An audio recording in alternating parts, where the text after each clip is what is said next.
2022년 2월 13일 주현절 후 제6번째 주일입니다. 우리를 예배로 부르시는 말씀입니다.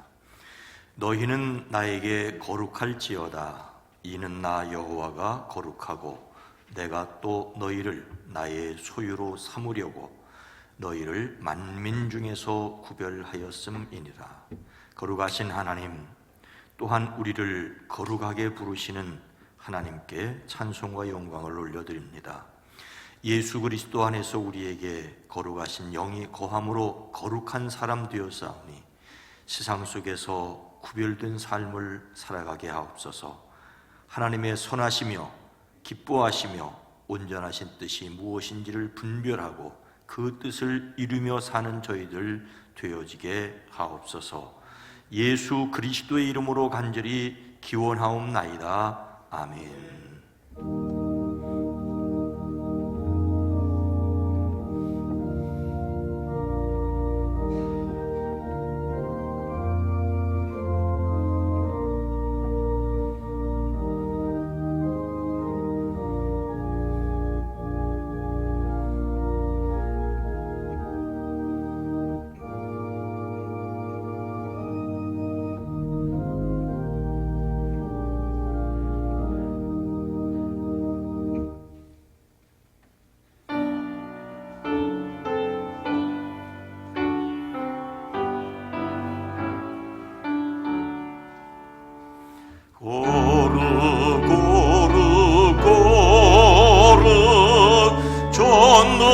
전능하신 주님,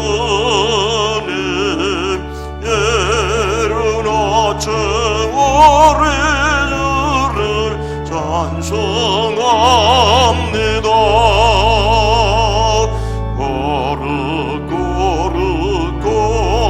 거룩 자비하신 주님, 성삼위의 일체 의뢰주로다.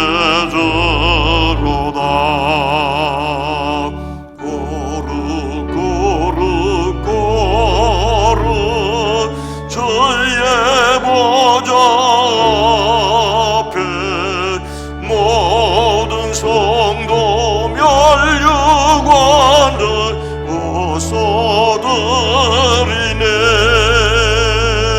천군 천사 모두 적게 굴복하네.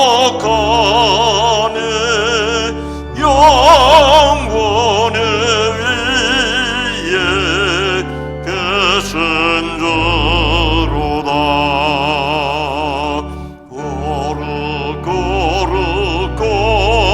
거룩 주의 원한 영광, 모든 죄에 눈어두어 볼 수 없도다.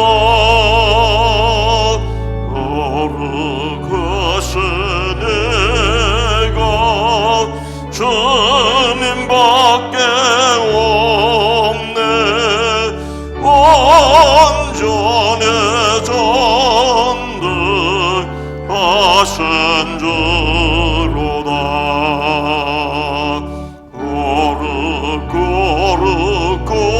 거룩 전능하신 주님, 천지 만물 모두 주를 찬송합니다.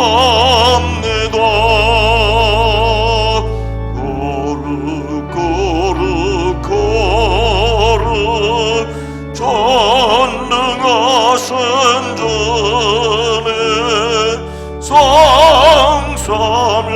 일체 의뢰주로다.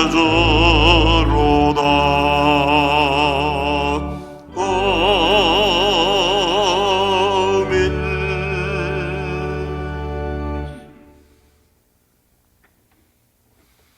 여호와께서 다스리시니 만민이 떨 것이요, 여호와께서 그룹 사이에 자정하시니 땅이 흔들릴 것이로다. 시온에 계시는 여호와는 위대하시고 모든 민족보다 높으시도다. 주의 크고 두려운 이름을 찬송할지니 그는 거룩하심이로다. 능력 있는 왕은 정의를 사랑하느니라. 주께서 공의를 견고하게 세우시고 주께서 야곱에게 정의와 공의를 행하시나이다.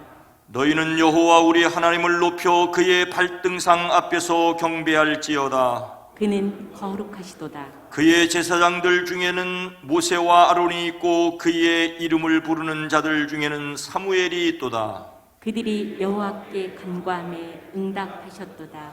여호와께서 구름 기둥 가운데서 그들에게 말씀하시니 그들은 그가 그들에게 주신 증거와 율례를 지켰도다.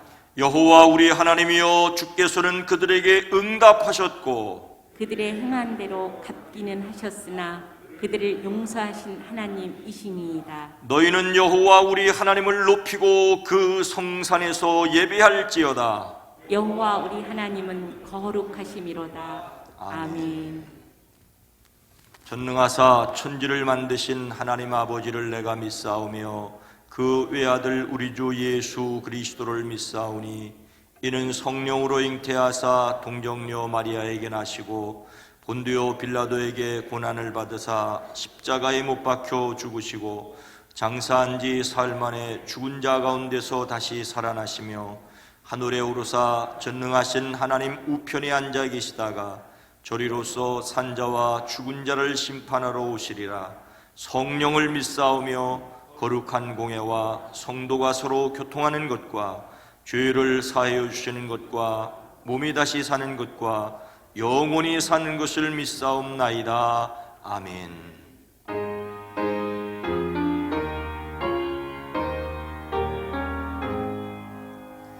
먼 복액은 원원하네 온 백성 찬송 드리고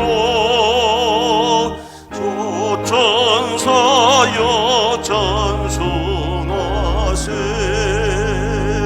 찬송 성도 성자 성령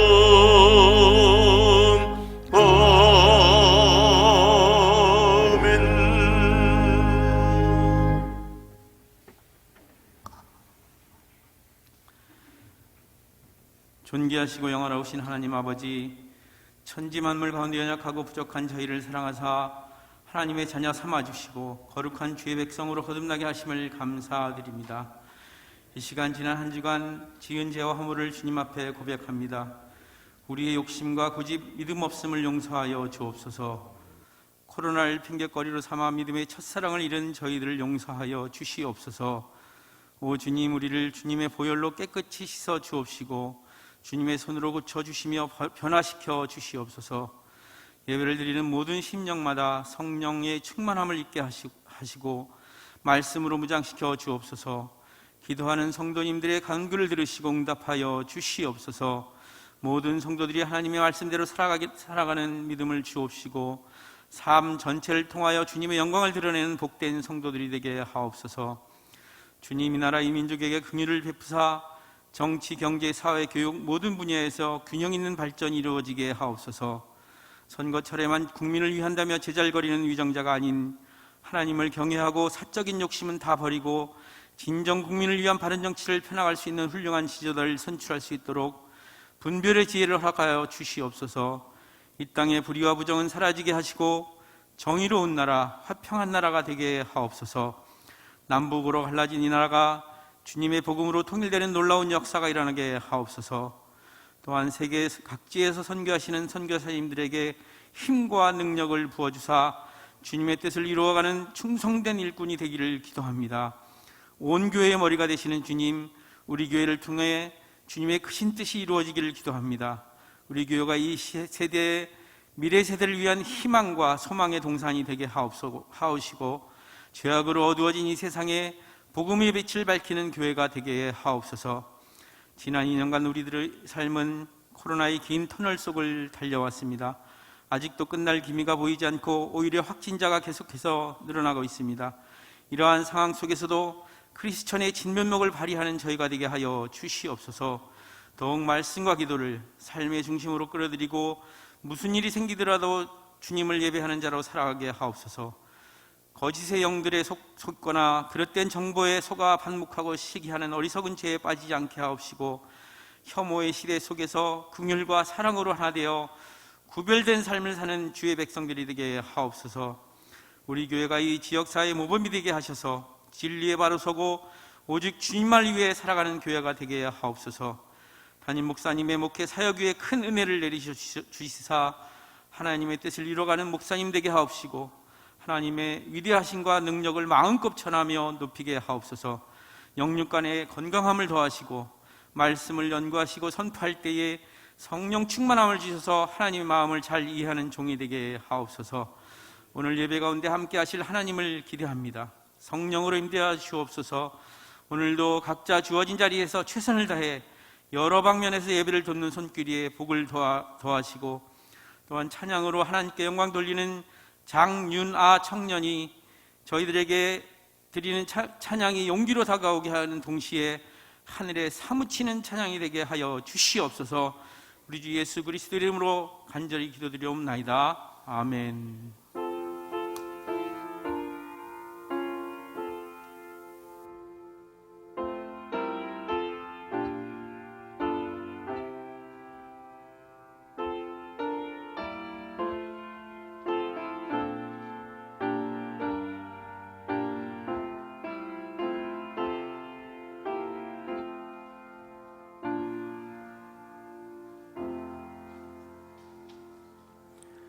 하나님의 말씀은 창세기 17장 9절에서 14절 말씀입니다. 구약성경 20면 창세기 17장 9절로 14절입니다. 창세기 17장 9절로 14절 말씀을 제가 봉독합니다. 하나님이 또 아브라함에게 이르시되 그런즉 너는 내 언약을 지키고 내 후손도 대대로 지키라. 너희 중 남자는 다 할례를 받으라. 이것이 나와 너희와 너희 후손 사이에 지킬 내 언약이니라. 너희는 포피를 베어라. 이것이 나와 너희 사이의 언약의 표징이니라. 너희는 대대로 모든 남자는 집에서 난 자나 또는 너희 자손이 아니라 이방 사람에게서 돈으로 산 자를 막론하고 난지 8일 만에 할례를 받을 것이라.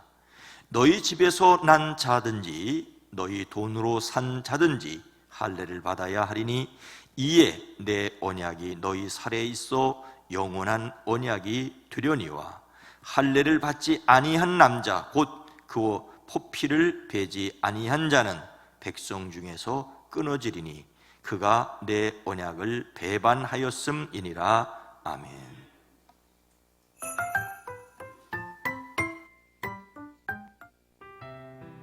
가족과 함께하는 큐마 교실.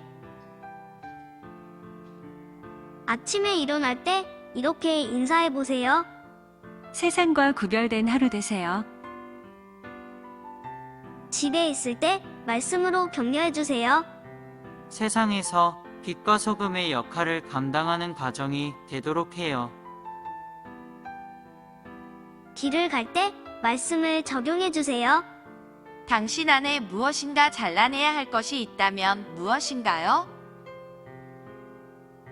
잠자리에서 이렇게 기도해 주세요. 대대로 믿음의 세대 계승을 이루는 가정이 되게 하소서. 2월 둘째 주 오늘의 주제 말씀은 레위기 20장 26절 말씀입니다. 다 같이 큰 소리로 읽어볼게요. 시작! 너희는 나에게 거룩할지어다. 이는 나 여호와가 거룩하고 내가 또 너희를 나의 소유로 삼으려고 너희를 만민 중에서 구별하였음이니라. 레위기 20장 26절 말씀. 아멘. 지금부터 보여주는 그림에서 나머지와 다른 그림 하나를 찾아보세요.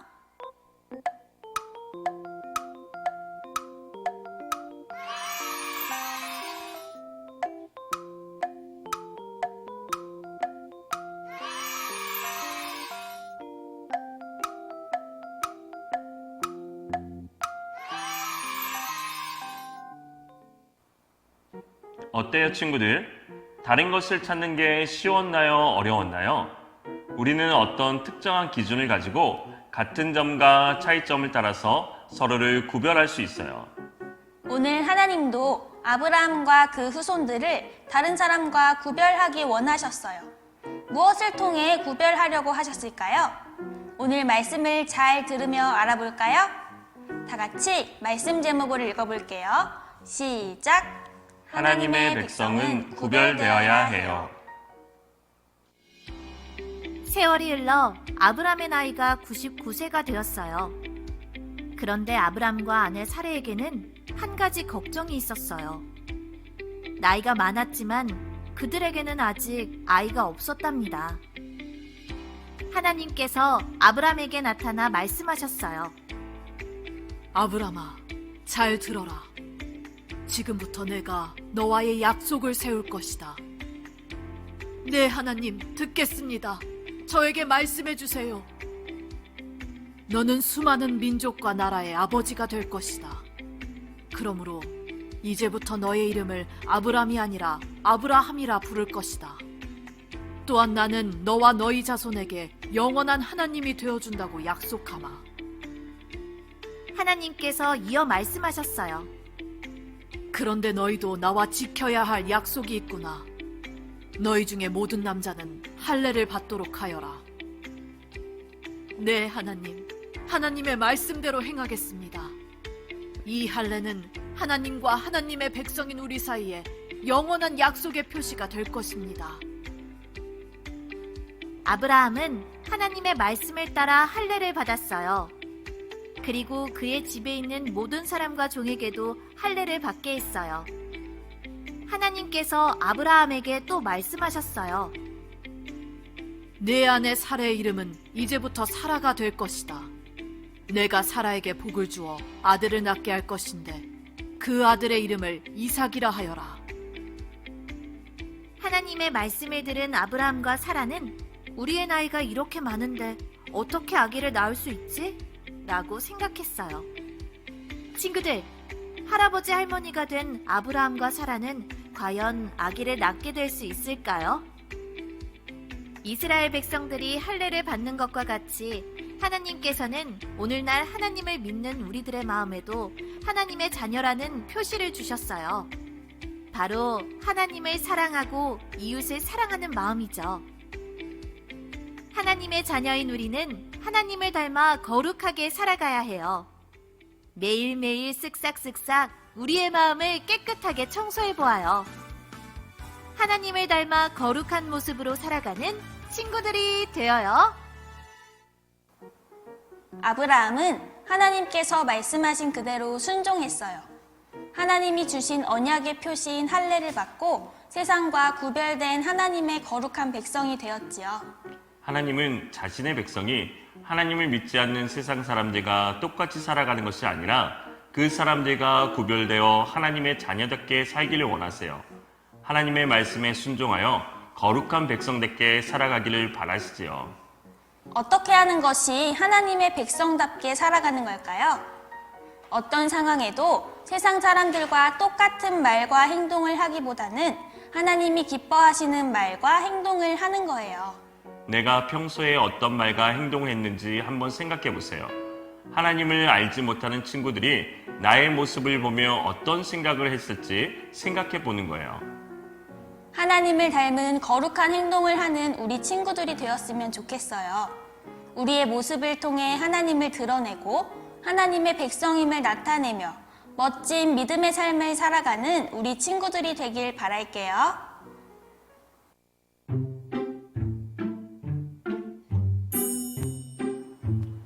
오늘 들은 말씀을 생각하며 다 함께 말씀 쏙쏙 퀴즈를 풀어봐요. 오늘의 문제는 바로 짠! 하나님은 아브라함에게 왜 할례를 행하라고 하셨을까요? 1번, 특별한 할례를 했다고 이웃 나라에 자랑하라고. 2번, 하나님과 사람 사이에 지킬 영원한 언약의 표시이므로. 3번, 할례를 해야 어른이 되기 때문에. 정답은 무엇일까요? 다 같이 정답을 확인해 볼게요. 정답은 하나, 둘, 셋. 2번. 정답을 맞힌 친구들 정말 대단해요. 대단해요. 친구들, 예수님을 믿는 사람은 어떻게 살아야 할까요? 가족들과 한 가지씩 이야기해보고 이야기한 것을 실천하는 한 주를 보내보세요. 함께 기도해요. 하나님은 거룩하신 분이며 우리도 거룩한 하나님의 백성임을 믿습니다. 하나님을 닮아 우리도 세상을 살아갈 때에 거룩한 말과 행동을 하며 구별된 하나님의 백성으로 살아갈 수 있도록 도와주세요.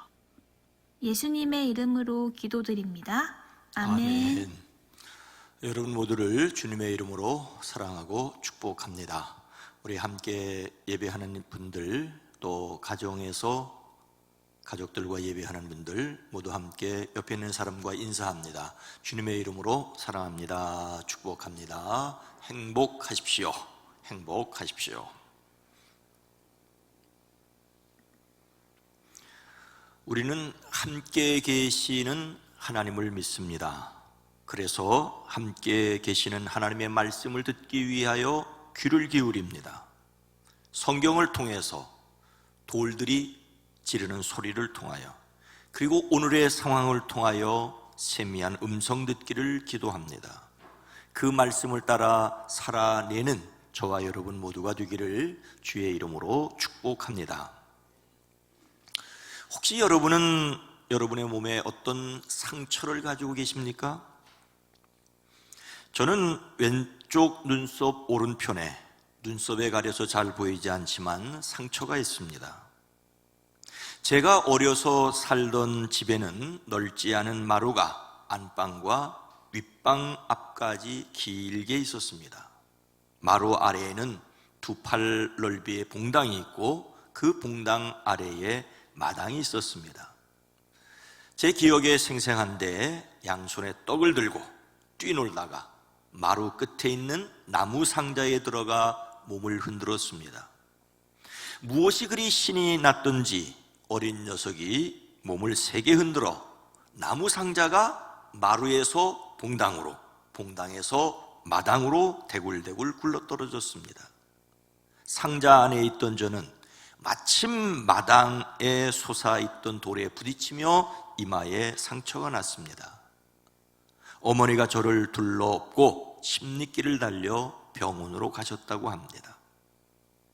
어머님 말씀에 의하면 그것이 제 세돌 때랍니다. 그것이 3살 때라는 것, 어머님이 저를 둘러업고 병원에 갔다는 것, 그날로 아버님께서 마당에 그 돌을 파내셨다는 것은 어머님에게 들은 이야기입니다.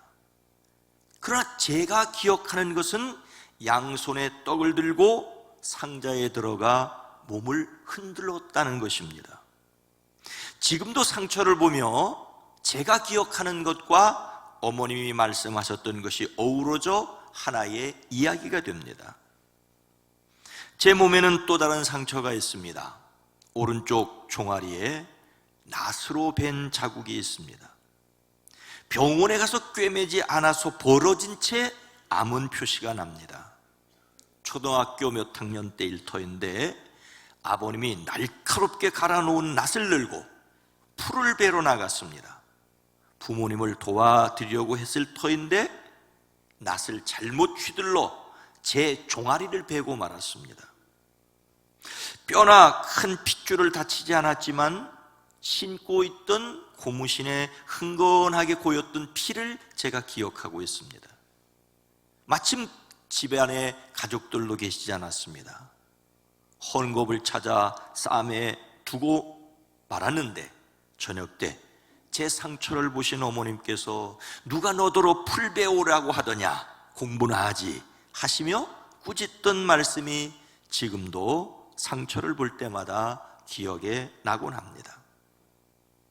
상처는 무엇인가를 생각나게 합니다. 어떤 흔적은 잊었던 기억을 떠오르게 합니다.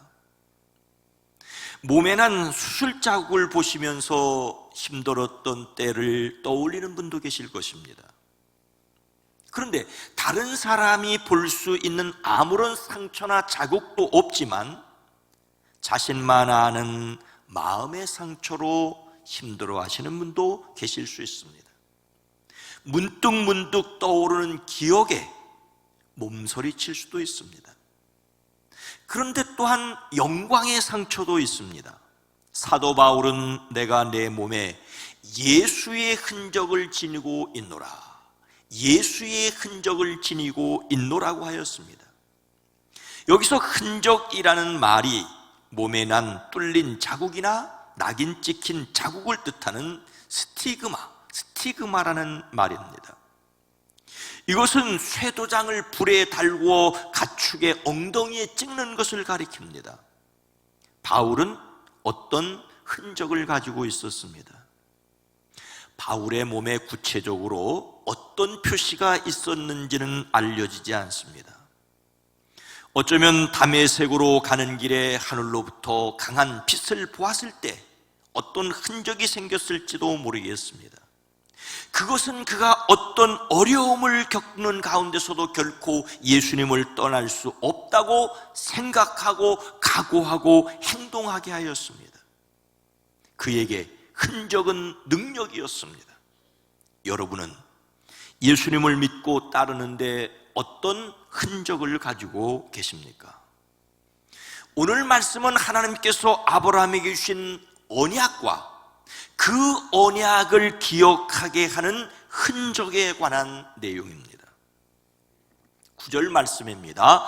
하나님이 또 아브라함에게 이르시되 그런즉 너는 내 언약을 지키고 내 후손도 대대로 지키라. 아브라함이라고 부르기 이전에 아브라함에게 하나님께서 내 고향과 친척과 아비 집을 떠나라고 말씀하셨지요. 그는 말씀에 순종하여 일어나 떠났습니다. 그의 순종은 위대하였지만 또한 어설프기도 하였습니다. 조카 롯을 데리고 아버지 데라가 가려고 하였던 가나안 땅으로 갔었기 때문입니다. 그런 그에게 하나님께서 나타나 그 땅을 그의 후손에게 주겠다고 언약하셨습니다. 그때부터 그 땅은 약속의 땅이 되었습니다. 그는 그 땅에서 하나님의 이름을 부르며 예배하였습니다. 그의 부르심은 예배 에로의 부르심이었습니다. 하지만 그는 그 땅에 속하여 살며 점점 남쪽으로 가다가 애굽까지 내려가 아내를 누이라며 바로에게 주어버리는 안타까운 짓도 하였지요. 하나님의 전적인 도우심으로 위기에서 벗어났지만 결국 재산 문제로 조카 롯과 갈라서야 했습니다. 그러나 삼촌으로서 포로로 잡혀간 조카 롯을 구해주려고 전쟁에 뛰어들어야 하기도 했습니다. 그 후에 하나님께서 다시 그에게 나타나셔서 하늘에 셀 수 없는 별처럼 많은 후손을 주겠다고 약속하십니다. 이에 그는 아기를 낳을 수 없는 아내 사라 대신에 애굽 여인 하갈에게서 이스마엘을 낳았습니다. 그러고 나서 10여 년, 가나안 땅에 들어온 지 24년, 그의 나이 99이 되었을 때 하나님이 다시 그에게 나타나셨습니다. 나는 전능한 하나님이라. 너는 내 앞에서 행하여 완전하라. 내가 내 언약을 나와 너 사이에 두어 너를 크게 번성하게 하리라. 크게 번성하게 하리라.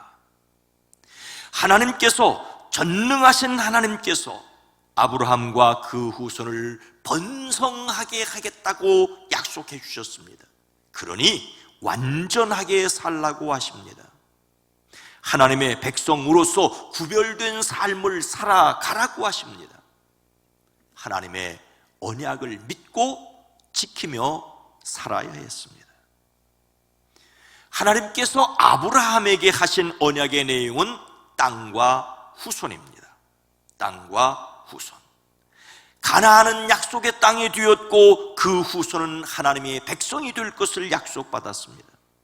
그리고 그들은 하나님의 백성으로 거룩하게 살아야 했습니다. 그들이 거룩하게 살아야 한다는 첫 번째 표징은 그의 이름을 아브람에서 아브라함으로 바꿔주신 것입니다. 이름이 바뀌었으면 삶의 태도도 바뀌어야 합니다. 아브라함의 어설픈 순종에도 불구하고 하나님의 말씀을 믿는 그를 의롭다고 인정해 주셨습니다.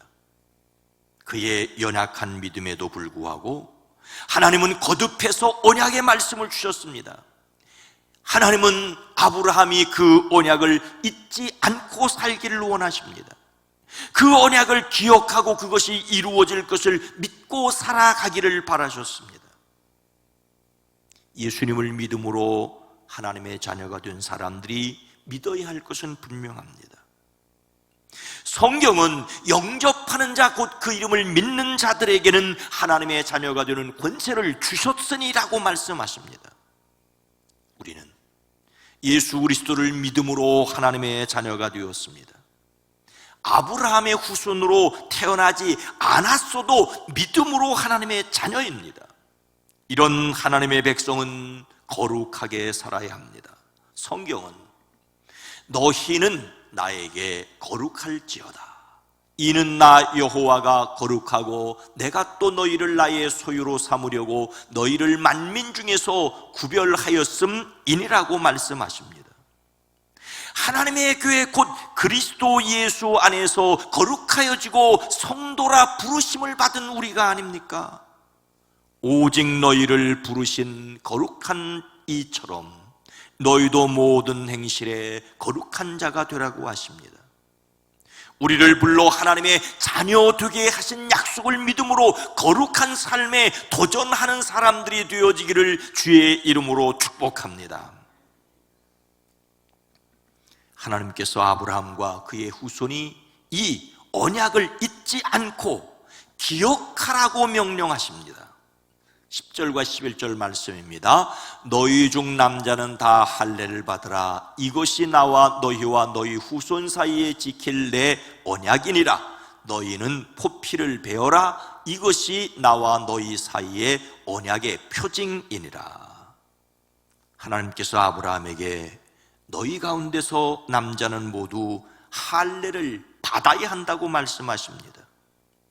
이것은 아브라함과 그 뒤에 오는 그의 자손과 세우는 하나님의 언약, 곧 모든 그의 후손이 지켜야 할 언약이라고 말씀하십니다. 또다시 말씀하시기를 그들의 포피를 베어서 할례를 받게 하는 것이 하나님과 그들 사이의 언약의 표시라고 하십니다. 할례를 받아야 한다는 것은 언약의 내용이자 언약의 표징이라고 할 수가 있습니다. 그런데 여러분, 할례가 무엇입니까? 오래전 제가 담임하던 교회에서 작은 성경 공부 모임을 인도하던 중에 어떤 젊은 여자 집사님이 질문을 했습니다. 성경을 읽다 보니 할례라는 말이 나오는데 그것이 무엇입니까? 그래서 제가 도리어 정말로 할례가 무엇인지 모르십니까? 라고 질문을 했습니다. 가만히 보니 옆에 있는 몇몇 분들은 알고 피식피식 웃는데 질문을 한 분은 정말로 모르는 것 같았습니다. 그래서 이렇게 대답을 해 주었습니다. 의학적으로는 포경수술이라고 하는데 이것을 종교적 의미로 하는 것을 가리켜 할례라고 합니다. 다소 어렵기는 하지만 정중한 대답이었습니다. 그러자 질문하셨던 분이 얼굴을 붉혔던 기억이 있습니다. 상식적이지만 드러내놓고 말하기는 조심스러운 이야기. 의학적인 일은 쉽게 말할 수 있지만 종교적으로 어떤 의미인지 현실적으로 그것이 우리의 신앙과 어떤 관계에 있는지를 충분히 설명하지를 못했습니다. 그 실제는 남자 아이들을 둔 어머니들끼리 아무렇지도 않게 할 수 있는 이야기입니다. 중학교 남자 아이들 교실에서는 이제 호기심을 끌 만한 내용도 아닌 이야기가 그 사실입니다. 그러나 여전히 남성에 관한 이야기로 드러내놓고 이야기하기는 조심스럽고 또 설교 시간에 이야기하기는 꺼리는 주제입니다. 그러나 할례는 내용상으로 포경수술입니다. 오늘 말씀에서 포피라는 것이 포경이고 이것을 제거하는 수술을 포경수술, 그것을 제거하는 예식을 할례라고 유식하게 말씀드릴 수 있습니다. 이것은 고대 세계에 널리 펴져 있던 의식입니다. 이집트의 한 비문에는 주전 23년경에 120명이 한꺼번에 할례를 받았다는 기록이 남아 있습니다. 이집트 사람들은 청결을 위해 할례를 받았다고 역사가 헤로도투스는 기록하고 있습니다. 할례는 오늘 말씀에서 비로소 세상에 처음 시작된 것은 아닙니다. 하나님은 이미 널리 퍼져 있던 의식에 전혀 새로운 의미를 부여해 그 의식을 행하도록 명령하십니다. 어떤 사람에게 할례는 사회의 관습이었습니다. 그러나 하나님께는 하나님의 명령으로 주어졌습니다. 이것을 통하여 하나님의 언약을 기억하게 하셨습니다. 제가 생각할 때에 노아 홍수 전에도 무지개는 있었습니다. 그런데 홍수 후에 하나님은 그 무지개를 보실 때마다 그들을 홍수로 멸망하지 않겠다는 약속을 기억하겠다고 무지개를 언약의 징표로 삼으셨습니다. 오늘날 우리들이 성찬식을 행할 때 사용하는 빵과 포도주는 예수님 당시에 식탁에서 흔히 사용하는 것들이었습니다. 그런데 그것으로 예수님의 죽음을 기억하고 생각하는 예식이 되게 하셨습니다. 언약의 내용이자 표징으로서 할례입니다. 하나님께서 아브라함에게 계속 말씀하십니다. 대대로 너희 가운데서 남자는 모두 난지 8의 할례를 받아야 한다. 언약의 표징으로 할례를 받으라고 하십니다. 여기서 표징이라는 말과 표시라는 말 또는 증거라는 말이 같은 단어입니다. 동생 아벨을 죽인 형 가인에게 죽음을 면케하는 표시를 주셨는데 이 표시라는 말이 표징이라는 말과 같은 말입니다. 노아 홍수 후에 무지개를 언약의 증거로 삼으셨는데 역시 같은 말입니다. 할례는 언약을 상징하는 표시이자 증거입니다. 그런데 왜 하필이면 그곳이냐라는 질문에는 중요한 표시를 중요한 곳에 해 두었다라고 보면 간단합니다. 건강한 생활에 전혀 지장을 주지 않고 오히려 위생적일 수 있으며 남성의 상징의 표시함으로 하나님의 언약이 중요하다는 것과 거룩한 후손을 생산해야 된다는 등등을 단 한 가지로 기억하게 하셨습니다. 하나님은 연약한 인간에게 하나님의 언약을 기억할 수 있는 표징으로서 할례를 아브라함과 그 후손에게 명령하셨습니다. 아마도 아브라함은 하루에도 몇 번씩 화장실에 가면서 하나님의 약속을 기억하게 되었을 것입니다. 언약의 표시를 볼 때마다 하나님의 약속을 되새기며 하나님의 백성으로서 완전을 향해 나가기를 결단하였을 것입니다. 할례라고 말할 때는 건강이나 관습으로서가 아니라 하나님의 언약을 몸에 새기고 있다는 표징입니다. 하나님의 언약을 몸에 새기는 것입니다. 하나님의 말씀을 온 몸과 인격으로 받았다는 것을 상징합니다. 아브라함의 후손은 누구나 다 받아야 할 표시였습니다. 그렇다면 예수님을 믿음으로 거룩하게 살아야 할 우리도 할례를 받아야 하는 것입니까? 먼저 사도행전 15장 28절 말씀입니다. 성령과 우리는 이 요긴한 것들 외에는 아무 짐도 너희에게 지우지 아니하는 것이 옳은 줄 알았노니. 예수님께서 부활 승천하신 후 성령 충만한 사람들이 흩어져 전도하자 유대인이 아닌 사람들도, 즉 태어나면서 할례를 받지 않은 사람들도 하나님을 믿게 되었습니다. 그러자 그들에게도 할례를 받게 해야 한다고 주장하는 사람들이 생겨났습니다. 그들은 유대인이 아닌 사람에게 너희가 모세의 법대로 할례를 받지 아니하면 능히 구원을 받지 못하리라고라는 말까지 하였습니다. 이에 교회는 함께 모여 하나님께서 어떻게 일하셨는지를 면밀하게 검토했습니다. 그리고 성령의 인도하심에 따라 예루살렘의 지도자들이 내린 결론은 할례를 받지 않아도 된다는 것이었습니다. 이러한 결론은 전혀 새로운 것이 아니었습니다. 이미 구약 성경에도 이런 말씀이 있기 때문입니다. 신명기 10장 16절 말씀입니다. 그러므로 너희는 마음에 할례를 행하고 다시는 목을 곧게 하지 말라. 아브라함이 하나님께 들은 언약의 표징으로서 할례는 소중한 것이었습니다. 그런데 시간이 지나면서 할례가 소중하다는 것을 알았지만 왜 소중한지를 잊었습니다. 하나님의 언약을 몸에 흔적으로 가지고 있지만 하나님의 말씀을 따라 거룩하게 사는 모습은 조금도 없었습니다. 하나님께서 그들에게 경고하십니다. 선지자 예레미야는 이렇게 외칩니다. 유다인들과 예루살렘 주민들아, 너희는 스스로 할례를 행하여 너희 마음 가죽을 베고 마음 가죽을 베라고. 몸의 일부를 잘라낸 것이 아니라 마음을 베라고 말하고 있습니다. 하지만 그들은 마음을 돌이키지 않았습니다.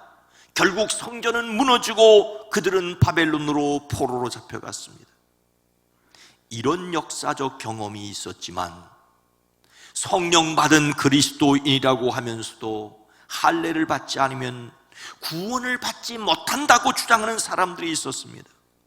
사도 바울은 몸의 할례를 주장하는 유대인들을 향하여 마음의 할례가 참 할례임을 강조하였습니다.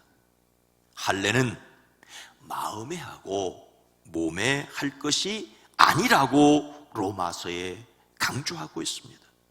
그렇다면 여러분, 마음의 할례를 받으라는 말의 뜻은 무엇일까요? 물로 받는 세례입니까? 아닙니다. 물로 세례를 받았다고 해서 정확하게 마음이 할례를 받았다고 할 수는 없습니다.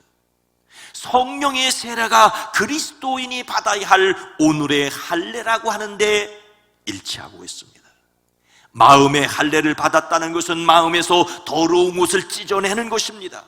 이것은 율법에 기록된 문자의 힘으로 불가능합니다. 오직 성령의 능력으로만 가능합니다. 그래서 성령의 세례가 곧 할례라고 말합니다. 그러나 그 마음은 삶으로 드러나야 합니다. 그래서 우리는 이 말씀에 귀를 기울여야 합니다. 로마서 12장 2절 말씀입니다. 너희는 이 세대를 본받지 말고 오직 마음을 새롭게 함으로 변화를 받아 하나님의 선하시고 기뻐하시고 온전하신 뜻이 무엇인지 분별하도록 하라. 예수님을 믿는다는 것은, 성령을 받았다는 것은, 마음의 할례를 받았다는 것은 마음과 생각의 방법을 새롭게 함으로 계속해서 변화한다는 것입니다. 쉽게 변하지 않는 인간성을 바꾸어 가는 것입니다. 이것은 속 사람의 근본적인 변화라고 할 수가 있습니다. 예수님을 믿고 사람이 달라졌다는 것이 드러나는 것을 가리킵니다. 마음을 새롭게 함으로 변화를 받아야 합니다. 우리가 생각하는 것보다 변화는 훨씬 더디게 진행될 수 있습니다. 그러나 멈추지 말아야 합니다. 하나님을 향한 선한 양심의 간구를 포기하지 말아야 합니다. 75세에 부르심을 받고 순종한 아브라함은 99세에 할례의 언약을 받고 100세에 약속의 자녀 이삭을 낳았습니다. 그리고 마침내 그 이삭을 드리는 데까지 순종하게 되지요. 아브라함이 이삭을 드린 때가 언제쯤인지 성경은 정확하게 기록하고 있지 않습니다. 다만 이삭의 나이가 25세쯤이라는 주장도 있습니다. 그렇다면 부르심을 받고 25년을 기다려 아들을 낳고 또 25년을 지나면서 그 아들을 드리라는 말씀에 순종하게 되었습니다. 횟수를 계산하는 것은 중요하지 않으나 시간이 흘러 비로소 성숙하게 되었다는 것을 짐작할 수 있습니다. 우리는 시간이 흐르면서 낡아지는 것이 아니라 더욱 성숙해지는 예수님을 닮아가는 사람이기를 바라고 축복합니다. 사랑하는 성도 여러분, 사람들은 다른 사람에게 좋지 않은 도장을 찍으려고 합니다. 그 사람의 과거가 어떠하였다는 식으로 몹쓸 인간 낙인을 찍습니다. 그런데 그렇게 낙인을 찍으면 실제 그렇게 나쁜 쪽으로 변해간다고 합니다. 이것을 스티그마 효과라고 합니다. 세상 사람들은 교회가 어떻다고, 교인이 어떻다고 낙인을 찍으려고 합니다. 그러나 그리스도인들은 예수님의 흔적을 가진 사람임을 보여주어야 합니다. 우리는 하나님의 부르심을 받았고 하나님의 형상을 이루어가는 사람들입니다. 우리가 마음에 담아 두어야 할 것은 하나님께서 예수 그리스도 안에서 이루신 것을 믿고 소망하며 사랑하는 것입니다. 이것이 세상에서 그리스도인을 하나님의 백성으로 구별하는 흔적일 수 있습니다. 아직 드러난 흔적이 없다고 낙심하지 마십시오. 소망하지 않는 것을, 믿지 못하는 것을, 바라지 못하는 것을 다만 아쉬워하십시오. 하나님께서 이루신 것을 믿음으로, 이루실 것을 소망함으로 담대히 살아가는 사람들이기를 주님의 이름으로 축원합니다. 거룩하신 하나님, 하나님께서 그리스도 예수 안에서 이미 이루신 것을 믿게 하시고 또한 그리스도 안에 있는 우리를 통하여 이루실 것을 바라보며 소망하게 하옵소서. 그래서 서툴지만 주님의 백성으로, 하나님의 자녀로 살아가는 일을 포기하지 않는 저희들의 걸음걸음이 되어지게 하옵소서. 행여 낙심하고 넘어진다 할지라도 다시 일어나는, 거듭 말씀하시는 주님의 음성을 듣게 하옵소서. 예수님의 이름으로 간절히 기도드리옵나이다. 아멘.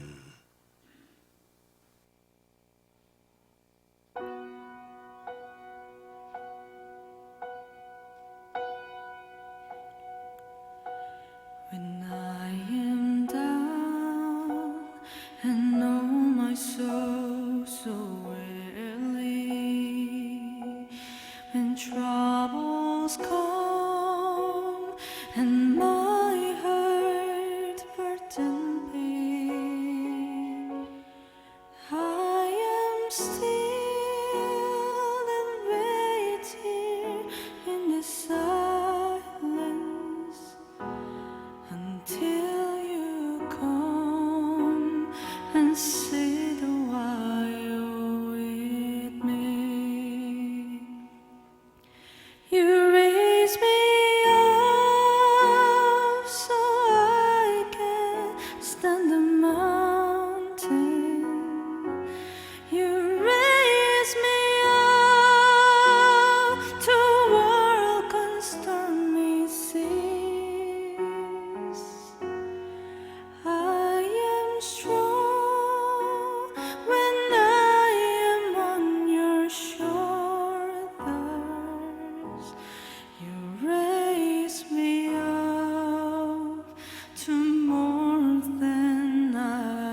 to more than I can be.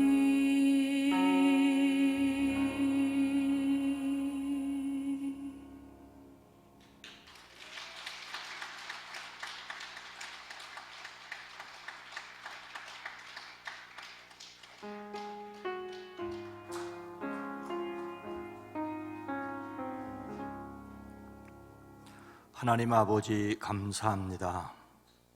우리는 그리스도 예수 안에서 하나님의 자녀이고 하늘에 속한 자입니다. 누구든지 그리스도 예수 안에 있으면 새로운 피조물이라고 말씀하셨사오니 그리스도 안에서 날마다 굳게 세워져 가는 저희들 되어지게 하옵소서. 이 시간 함께 모여와 시간을 드립니다. 마음을 드립니다. 생각을 드립니다. 우리의 삶이 더욱 주님을 닮게 하옵소서. 10의 1조를 구별합니다. 감사의 예물을 드립니다. 선교를 위해, 장학을 위해, 비전을 위하여 드립니다. 사랑하는 손길들, 가정과 일터와 사업장 위에 주의 복을 더하여 주시옵소서. 특별히 힘들고 어려울 때, 터널을 지내고 가고 있을 때 주님께서 일으켜 세워주시는 은혜를 경험케 하옵소서. 주 이런 공으로 일천 문제로 드립니다. 영광받아 주시옵소서. 이 시간 하나님 앞에 우리의 신앙의 고백으로 주님이 우리를 일으켜 세워주실 것을 믿고 드립니다. 영광받아 주시옵소서. 헌금을 위해, 안내를 위해, 새가족을 위해, 방송을 위해, 주차를 위해 섬기는 모든 손길들이 복되게 하옵소서.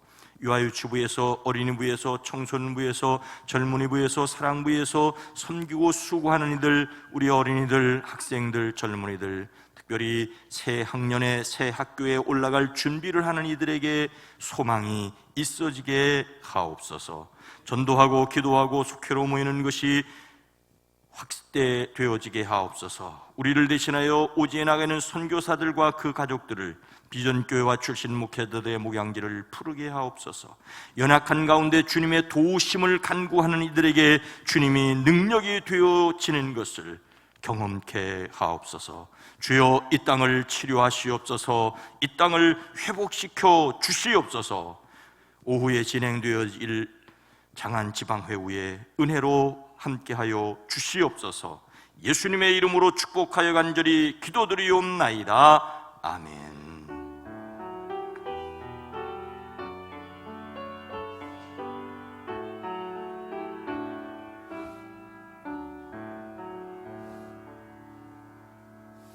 여러분 모두 다시 한번 주님의 이름으로 환영하고 축복합니다. 건강한 교회, 행복한 세상을 위하여 기도합니다. 주연절 6번째 주일입니다. 주님이 세상에 드러나신 것처럼 우리가 또한 세상의 소금과 빛으로 드러나기를 원합니다. 2월의 주제 성품은 충성, 요한복음 15장 13절 말씀입니다. 사람이 친구를 위하여 자기 목숨을 버리면 이보다 더 큰 사랑이 없나니. 아멘. 오늘 우리에게 아름다운 노래로 감동을 주고 하나님께 영광을 돌리는 우리 장윤아 청년, 박수로 축복해 주시기 바랍니다. 아주 감사합니다. 고맙습니다. 예배가 회복되기를 원합니다. 10시 예배를 위한 시온 찬양대를 준비하고 있습니다. 건강에 유의하시고 방역수칙을 준수해 주시기 바랍니다. 속회가 회복되기를 원합니다. 조심스럽지만 이번 주 금요일 저녁에는 연합속회로 모일 수 있는 대로 속회가 진행되기를 원합니다. 밴드를 활용해 주시고요. 청년부, 아가페 청년부 겨울 수련회가 이번 주 토요일 오후 1시부터 이 자리에서 있을 예정입니다. 장학사역 오늘까지 신청해 주시기 바랍니다.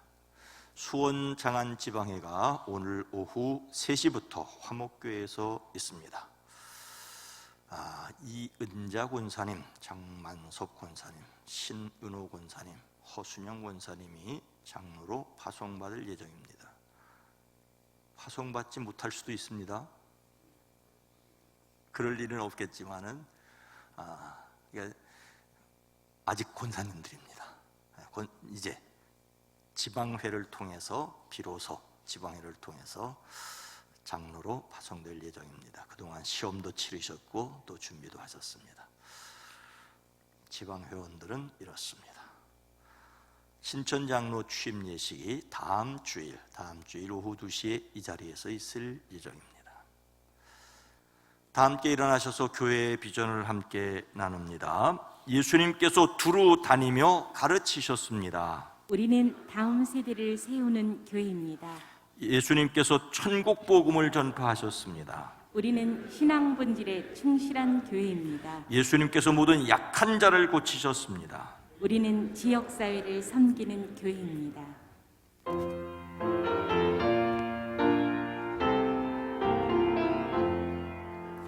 너 성결교회에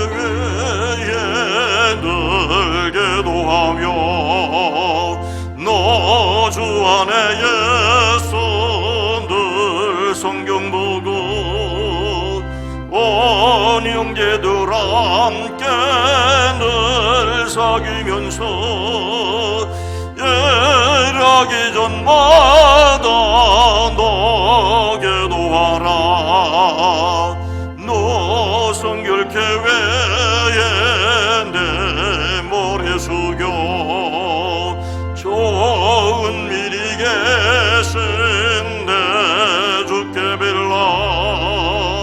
저 사귀어 살면 저 닮으리니 널 보는 이마다 저 생각하리. 너 성결교회에 저 따라가고 일 다급하여도 당황치 말고 참 즐거울 때나 또 슬플 때나 너 주님만 믿고 늘 따라가라. 너 성결교회에 늘 기도하며 내 소원을 적게 다 맡기오라. 너 성령을 받아 저 섬겨 살며 저 천국에 가서 더 잘 섬기리.